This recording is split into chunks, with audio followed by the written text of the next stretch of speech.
মণ্ডপে স্মৃতি ফিরে গীতাকে দেখে টিপকে বিয়ে করতে রাজি হলো না স্বস্তিক, তাই তো কাবিয়ার সাথে হাত মিলিয়ে গীতাকে শেষ করতে চাইছে এবার টিপ। বিস্তারিত জানতে ভিডিওটা না কেটে একটা লাইক করে পুরো ভিডিওটা টেনে দিতে থাকুন। শুনে দেখতে পাই টিপ নিজে পছন্দ করে একটা ছেলেকে ধরে এনে বিয়ে করতে চাইছে, আর সেই ছেলে আর কেউ নেই, সেই ছেলে হচ্ছে স্বস্তিক।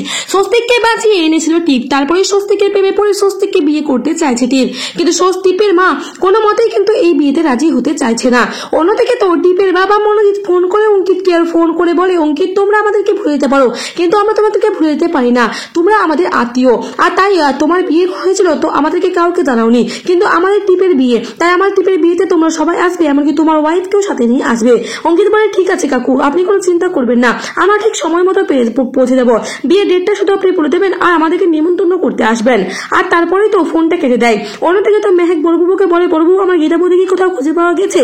বড় বলে, না মেহেক, আমরা গীতাকে এখনো কোথাও খুঁজে পাইনি, তবে আমার মনে হচ্ছে সমস্ত দুয়ে দুয়ে চাল করতে হবে। ওই কাবিয়ার বাড়িতে সামনে কিন্তু গীতাকে মাথায় মারা হয়েছিল, আর তারপর একটা গাড়ি এসে গীতাকে তুলে নিয়ে চলে গেছিল, তার মানে গীতা মানে অগ্নিকন্যা মারা যায়নি, গীতা বেঁচে আছে। আর এই সমস্ত পেছনে কিন্তু কাবিয়ারই হাত রয়েছে যতটুকু আমার মনে হচ্ছে। মেহেক বলে, আপনার যত সম্ভব চেষ্টা কিন্তু করুন, তারপরে আমার গীতা বৌদিকে কিন্তু খুঁজে বের করতে হবে। অন্যদিকে তো গীতা ঘুমিয়ে থাকে, আর সেখানে কিন্তু চলে আসে প্রিয়ঙ্বদা দেবী, আর প্রিয়ঙ্বদা দেবী এসে কিন্তু গীতাকে ভীষণভাবে মায়ায় পড়ে যায়, আর বলতে থাকে, আমার নিজের মেয়ে আমাকে এতটা ভালোবাসে না, আর আমাকে এত যত্ন করে না, কিন্তু এই মেয়েটা আমাকে কত ভালোভাবে না মা বলে ডাকছে, খুব বড্ড মায়া লাগছে এই মেয়েটাকে। ভগবান, তুমি কাকে আমাদের সামনে, কাকে আমার কাছে তুমি নিয়ে এলে, এই কোন পরীক্ষার মুখোমুখি তুমি করছো, আমি এই মেয়েটাকে নিয়ে এখন কি বা করবো। অন্যদিকে তো প্রিয়ঙ্বদা যা আমার স্ত্রী বলতে থাকে, তুমি এই মেয়েটাকে নিয়ে একটু বেশি আধিক্ষাতা করছো না। তারপরে তো প্রিয়ঙ্বদা ফোন করে অঙ্কিতকে, ফোন করে টিপের বিয়ের জন্য আমন্ত্রণ জানালে টিপ বলে, মা এই প্রথমবার তুমি আমার বিয়ের জন্য তুমি কাউকে নিমন্ত্রণ করছো, তা কাকে নিমন্ত্রণ করছো? প্রিয়ঙ্বদা দেবী বলে, তোমার জেঠুকে আমরা নিমন্ত্রণ করছি, কারণ তোমার জেঠু সাথে আমাদের সম্পর্কটা আবার ভালোভাবে জোর লাগানোর চেষ্টা করছি। তারপরে টিপ বলে, সত্যি মা, সত্যি তার মানে তুমি আমাদের বিয়েটা মানছো? তখনই প্রিয়ঙ্বদা বলে, না আমি এই বিয়েটা মানছি না, আমি তোমার ওই ছেলেকে দেখতেও চাই না। তখনই টিপ বলে, আমি জানছি তো তুমি আমার পছন্দকে কোনো গুরুত্ব দেবে না, সেজন্য আমি তোমাকে একটা কথা বলে রাখি, আমার বিয়ের পর আমি তোমার এই মুখ আর দেখবোই না। তারপরেই তো চলে আসে টিপ ড্রিঙ্ক করে, আর ড্রিঙ্ক করে এসে তো মাতলামো করতে থাকে। ঠিক সেই সময় সেখানে প্রিয়ঙ্বদা এসে বলে, এক কষিয়ে একটা থাপ্পড় মারে টিপকে, যেটা দেখে তো গীতা বলে, আপনি ওকে মারছেন কেন?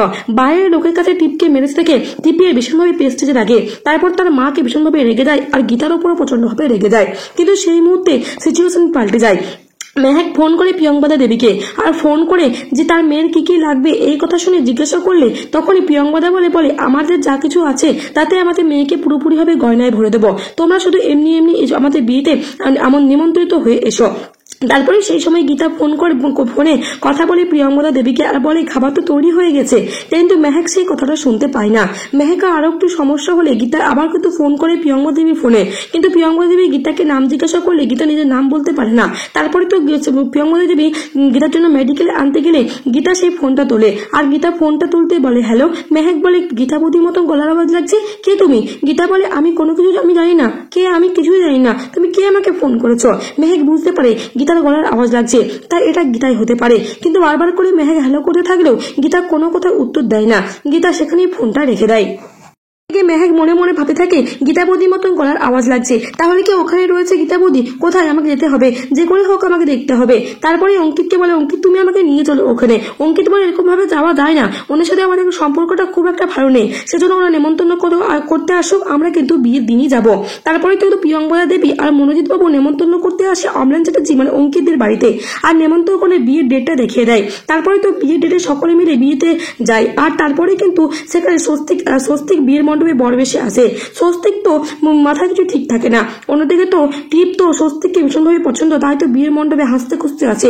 সেই সময় গীতাও চলে আসে, আর গীতাকে এইসব আয়োজন থেকে স্বস্তিক আবারও আগে কিছু ঘটনা মনে পড়তে থাকে, গীতার সাথে বিয়ের করা মুহূর্তগুলো। তারপরে সেই মুহূর্তে সামনে গীতাকে দেখে স্বস্তিকের সমস্ত স্মৃতি ফিরে যায়, আর তারপরে টিপকে বিয়ের মণ্ডপে অস্বীকার করে, আর বলে, আমি তোমাদেরকে চিনি না, এই তো আমার গীতা, এই তো আমার ভালোবাসা। গীতা তুমি কোথায় ছিলে? গীতা আমার কোনো শেষ করতে চেয়েছিল। তারপরে টিপ এই সমস্ত সমস্ত কথা শুনে অবাক হয়ে যায় আর বলে এরা কে, এরা আমি তো কোনো কিছু বুঝতে পারছি না কেন। তারপরে স্বস্তিক সমস্ত ঘটনা সত্যভাবে খুলে বলে টিপকে। টিপ তো এই সমস্ত কথা শুনে পুরোপুরিভাবে অবাক হয়ে যায়। বলে যে সে শুধু গীতাকে ভালোবাসে আর গীতাকে সারা জীবন ভালোবেসে যাবে। তার স্মৃতিশক্তি হারিয়ে গেছিল বলে সে টিপকে বিয়ে করতে পারে না। ভগবান তাদেরকে সাত জীবনের জন্য বেঁধে রেখেছে। তারপরে তো এই সমস্ত ক্ষোভগুলো পুরোটাই গীতার ওপর পড়ে যায় টিপের। আর তারপরে টিপ বলে আমি ওই গীতাকে ছাড়বো না। তারপরে কাবিয়া ফোন করে টিপকে ফোন করে বলে পারলে না তো স্বস্তিককে তুমিও ভালোবাসতে পারলে না, স্বস্তিককে তুমিও বিয়ে করতে পারলে না, স্বস্তিককে যেমন ভাবে আমিও পারিনি সেরকম ভাবে স্বস্তিককে তুমিও পেলে না। টিপ বলে না না আমি এটা মানতে পারছি না, আমি স্বস্তিকে ভালোবেসেছি, স্বস্তিকের প্রাণ আমি বাঁচিয়েছি, তাই স্বস্তিকের প্রতি পুরোপুরিভাবে আমার অধিকার রয়েছে, আমার স্বস্তিককে চাই। আর তারপরে কাবিয়া বলে স্বস্তিককে তুমি পাবে না, গীতা থাকতে স্বস্তিককে তুমি কোনোদিনও পাবে না। টিপ বলে স্বস্তিককে আমাকে পেতে হবে, সেই জন্য আমাকে যা করার আমি তাই করব। তখনই কাবিয়া সমস্ত প্ল্যানের কথা টিপকে বলে আর টিপ এই সমস্ত প্ল্যান দেখে কাবিয়ার সাথে হাত মেলায়। তাহলে বন্ধুরা স্বস্তিককে পাওয়ার জন্য এবার কাবিয়ার সাথে হাত মিলিয়ে গীতাকে এবং গীতার সন্তানকে শেষ করতে যাবে কি টিপ? গীতাকে শেষ করতে গিয়ে গীতা স্মৃতিশক্তি ফিরে যাবে আর তারপর স্বস্তিক আর গীতা এক হয়ে যাবে। অবশ্যই কমেন্ট বক্সে কমেন্ট করে জানাও তোমাদের মতামত। তাছাড়া এমনটা দেখতে চলেছি আমরা গীতা এলইডি সিরিয়ালের আগামী পর্বগুলিতে। ধন্যবাদ, ভিডিওটা এই পর্যন্তই নিয়ে আসছি নেক্সট আপডেট নিয়ে।